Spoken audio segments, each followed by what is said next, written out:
8.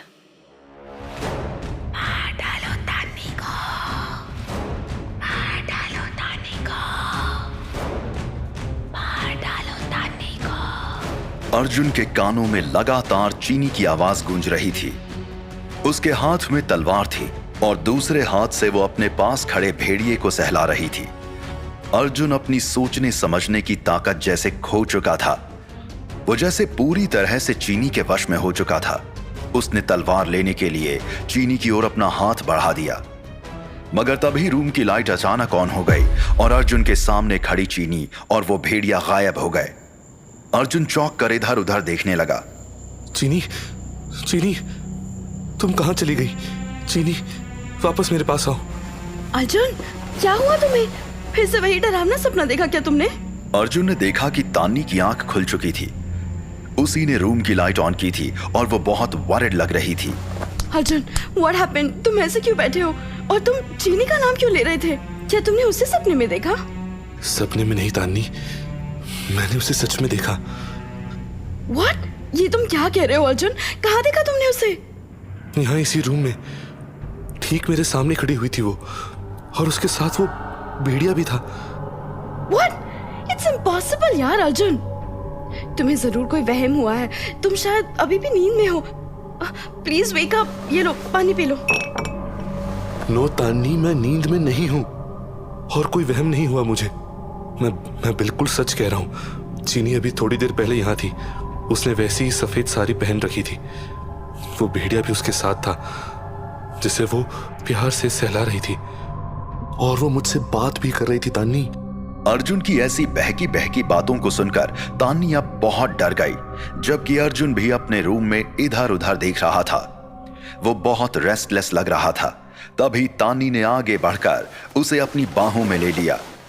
Arjun please be काम। ऐसी बातें मत करो यार, मुझे डर लग रहा है।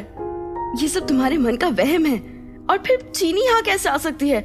रूम की डोर और विंडोज तो सब अंदर से लॉक्ड है। यहाँ तुम्हारे और मेरे अलावा और कोई नहीं था, और ना ही कोई है। तान्नी की बाहों में आने के बाद अर्जुन धीरे धीरे नॉर्मल होने लगा। आई एम सॉरी तान्नी, पता नहीं मुझे क्या हो गया था। इट्स ओके अर्जुन, कभी कभी ऐसा होता है। कभी कभी जो चीजें हम सपने में देखते हैं ना, उसे हम सच मान लेते हैं। तुमने चीनी और उस भेड़िए को सपने में देखा था, जिसे तुमने सच समझ लिया। तुम ठीक कह रही हो तान्नी, ऐसा ही हुआ होगा, बट वो सब काफी रियल लग रहा था मुझे। जानते हो तुमने ये सपना क्यों देखा? क्योंकि कल चीनी के बारे में हमारी बात अधूरी रह गई थी, और जो बातें अधूरी रह जाती हैं वो हमारे सबकॉन्शियस माइंड में स्टोर हो जाती हैं, और फिर वही हमें सपने के रूप में दिखाई देते हैं। वाओ यार तान्नी, तुम तो एकदम किसी साइकेट्रिस्ट की तरह बात कर रही हो। बट यस, कल चीनी के बारे में तुमने कहा था कि जब हम उस हवेली की ओर जा रहे थे तो चीनी हमारा पीछा कर रही थी, और वहां वो भेड़िए भी उसके इशारे पर आए थे। अब उस वक्त टैक्सी ड्राइवर के सामने मैं तुमसे ये सब डिस्कस नहीं करना चाहता था, इसलिए हमारी बात अधूरी रह गई थी। मगर तुम्हारे सबकॉन्शियस माइंड में चीनी और भेड़िए वाली बात स्टोर हो गई थी, इसीलिए तुमने ऐसा सपना देखा। Yes, you are right. But अब मैं ये जानना चाहता हूँ कि तुमने चीनी के बारे में ऐसा क्यों कहा? वो तो गांव की रहने वाली एक मामूली सी लड़की है, फिर वो इतने सारे भेड़ियों को कैसे कंट्रोल कर सकती है? आई डोंट थिंक कि चीनी कोई मामूली लड़की है। उसमें कुछ तो खास है, शायद कोई पावर। पावर? कैसी पावर? शायद कोई पैरानॉर्मल पावर। जब हम चीनी से बात कर रहे थे तो मैंने ऐसा महसूस किया। उसकी आंखों में एक अजीब सी चमक मुझे दिखाई दी थी, जो मैंने आज से पहले किसी इंसान की आंखों में नहीं देखी। ऐसी चमक तो किसी खूंखार जानवर की आंखों में दिखाई देती है। Really? But I didn't notice that. अच्छा, क्या तुम्हें याद है कि हमसे बात करते करते चीनी एकदम से तुम्हारी आंखों में देखने लगी, और तुम कुछ सेकंड्स के लिए जैसे हिप्नोटाइज से हो गए थे, और फिर मैंने तुम्हें डिस्ट्रैक्ट किया था। Yes Tanni, you are right. मुझे कुछ सेकंड्स के लिए ऐसा ही लगा था। यानी चीनी के अंदर कोई ऐसी पावर है जिससे वो किसी इंसान को हिप्नोटाइज कर सकती है। सिर्फ इंसान को नहीं, बल्कि जंगली जानवर को भी, यानी भेड़ियों को भी। Oh my god, it's really unbelievable. But Tanni, वो डॉक्टर तो ये कह रहा था कि उस इलाके में कोई भेड़िया है ही नहीं। ये जानने के लिए हमें फिर से उस गांव में जाना होगा।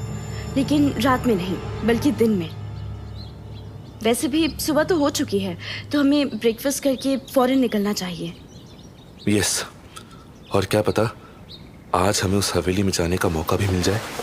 अर्जुन वॉशरूम में चला गया, जबकि तान्नी फोन पर ब्रेकफास्ट ऑर्डर करने लगी।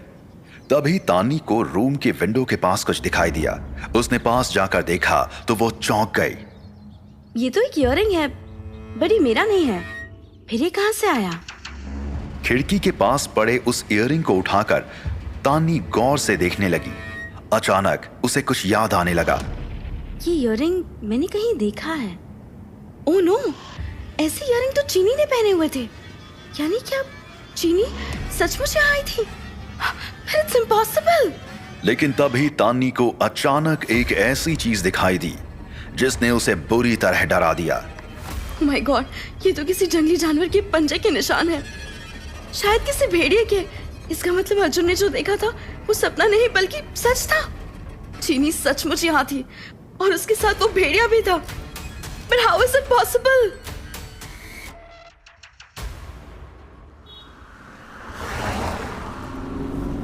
तान्नी और अर्जुन अब गांव की ओर जा रहे थे।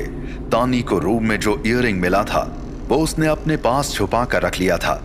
भेड़िए के पंजों के निशान भी उस रूम में साफ कर दिए थे, क्योंकि वो नहीं चाहती थी कि इसके बारे में अर्जुन को कुछ भी पता चले।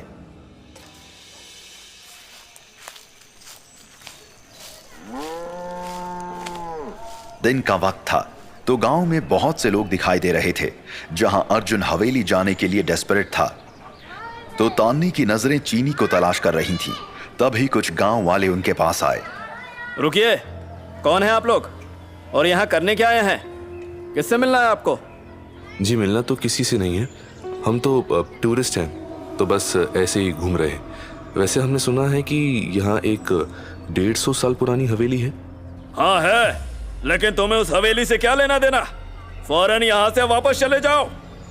अरे जरा मेरी बात तो सुनिए। अरे कोई बात नहीं सुननी हमें, चलो जाओ यहाँ से। कुछ ही देर में गांव के सभी लोग वहां इकट्ठा हो गए। वो सब अर्जुन और तान्नी को जबरदस्ती वहां से भगाने लगे। तान्नी और अर्जुन अब थोड़ी घबरा गए। तभी वहां एक तेज आवाज सुनाई दी। उस आवाज को सुनकर सारे गांव वाले एकदम शांत हो गए। तान्नी और अर्जुन ने देखा कि वहां एक अधेड़ उम्र का आदमी खड़ा हुआ था। गांव वाले अब उस आदमी से तान्नी और अर्जुन के बारे में शिकायत करने लगे। देखिए मनीनाथ दादू, ये लोग जबरदस्ती हमारे गांव में घुस आए हैं और हवेली जाना चाहते हैं। मनीनाथ नाम के उस आदमी ने गांव वालों को शांत रहने का इशारा किया। फिर वो तान्नी और अर्जुन से पूछताछ करने लगा। सच सच बताओ, कौन हो तुम लोग और हवेली को जाना चाहते हो? देखिए, मैं एक जर्नलिस्ट हूँ और दिल्ली से आई हूँ। मुझे अपनी न्यूज़ चैनल के लिए शांति निकेतन और आसपास की कुछ पुरानी इमारतों के बारे में एक स्टोरी कवर करनी है। किसी ने हमें बताया था कि यहाँ एक बहुत ही पुरानी हवेली है, तो हम इसीलिए यहाँ। ठीक है, मैं समझ गया।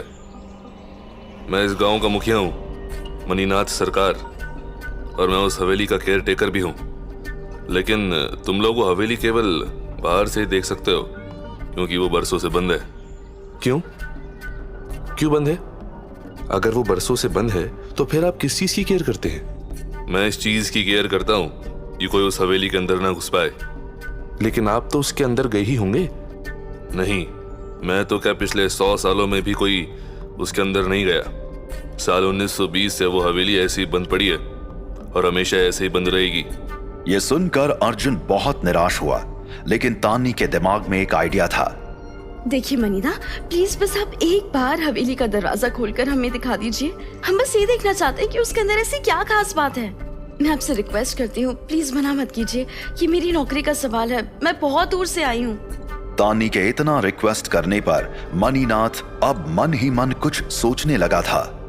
देखो, हवेली को तो हरगिज नहीं खोला जा सकता है, लेकिन हाँ, हवेली के अंदर क्या है ये मैं तुम लोगों को जरूर दिखा सकता हूँ। तुम दोनों आओ मेरे साथ। मनीनाथ अब तान्नी और अर्जुन को लेकर हवेली की ओर चल दिया। अर्जुन बहुत एक्साइट हो रहा था। वो जल्द से जल्द ये देखना चाहता था कि आखिर ये हवेली अंदर से कैसी दिखती है। क्या ठीक वैसी ही जैसी उसने अपने डरावने सपने में देखी थी?